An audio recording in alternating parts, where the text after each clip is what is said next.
Introduce our first guest right off the top here. She is the CEO of Feeding America. You've probably heard of Feeding America, especially in the context of COVID, but I'd like to have her join me in this conversation. Claire Babineaux-Fontenot, thanks so much for being with us tonight. Oh, it's my privilege to be here. Thank you so much for having me. You know, just for our perhaps overseas audience who doesn't know what Feeding America is or does, I know MR introduced it briefly, but what's the sort of thumbnail sketch of the work that you've been doing? Yes, so Feeding America is a network of 200 food banks around the United States. I often say that we serve every county and parish where hunger lives, and being as that's every county and parish in the whole U.S., we are everywhere. We cover the whole U.S. We have 60,000 in normal times, over 60,000 agency partners that we work with, pantries from large to small pantries. And we ordinarily have a network of 2 million volunteers around the US. So a vast network designed to go everywhere where we're needed and to serve in every way that we can. Before COVID, we were serving about 37, according to the USDA, there were 37 million people in the country facing food insecurity, and we were serving about 40 or so million people a year at that time. Wow. So post-COVID, how has that number changed? I know we haven't had a full year, but from what you can worse, what are you seeing?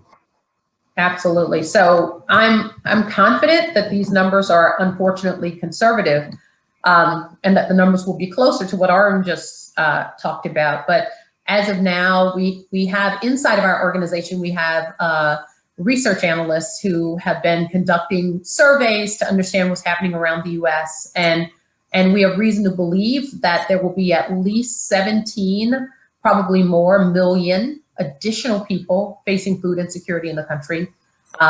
We're seeing increases in some communities of over 200% in terms of people who are coming out in need of food.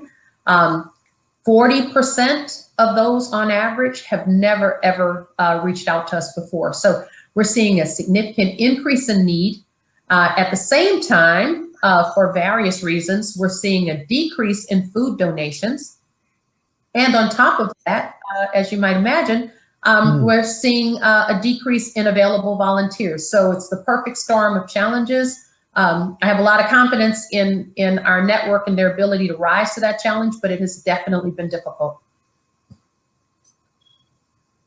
Give me an idea of who, if there is such an average person that is coming now to one of all of the different partners you work with, who's coming to a food pantry? Because I think sometimes we have a tendency to stereotype who is poor or who is hungry, but the kinds of numbers you're talking about, that's not any small group. It's really not. And it's always been true that people didn't understand the face of hunger in the United States. So many people, because we have the good fortune of being one of the wealthiest countries in history. In fact, it's hard for people to reconcile that such a wealthy country would have people who do not have consistent access to nutritious food, but that's been true for a very long time here.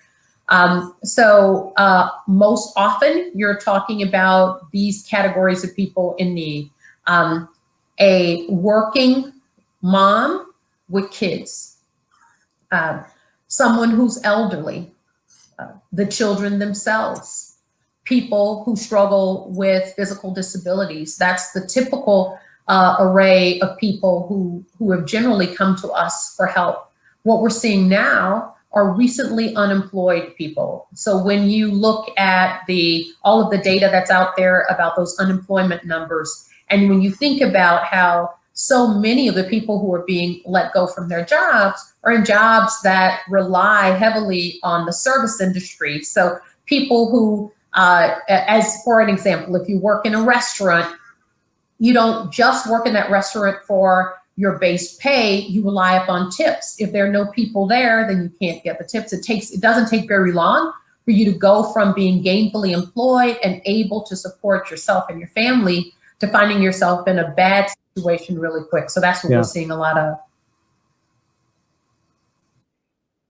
One of the things that you mentioned is the volunteerism. I mean, it's remarkable the number of people who have been working with you, but at this point, as they're struggling with their own lives, their own finances, and frankly, to take care of their own children, their own families through this crisis, you're saying that that's actually decreased. So, short of being able to go out and volunteer at one of the pantries that Feeding America works with, what are a couple of things personally that we can do?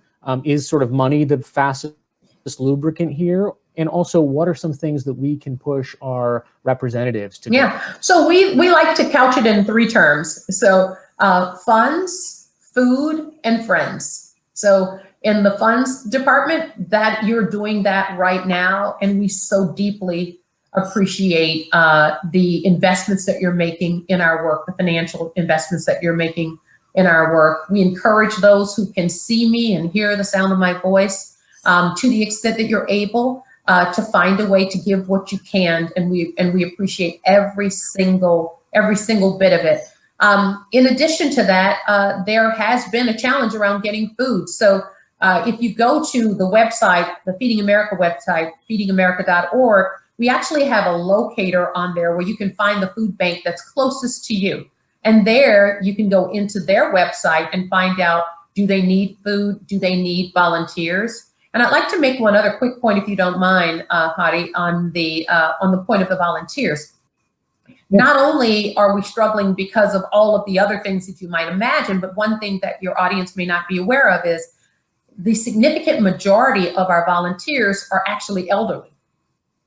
So at this moment in time, we can't ask them to put themselves at significant risk in order to do this work. So that has caused some serious challenges around volunteerism for us as well. All right, Claire Babineaux-Fontenot, CEO of Feeding America. Thanks so much for joining us today, and keep up the great work. Well, thank you for everything that you're doing, not just in the United States, but also in India. I've often remarked that people who care about people, and you clearly do. Thanks, you're helping a lot. We sincerely appreciate you. Yeah.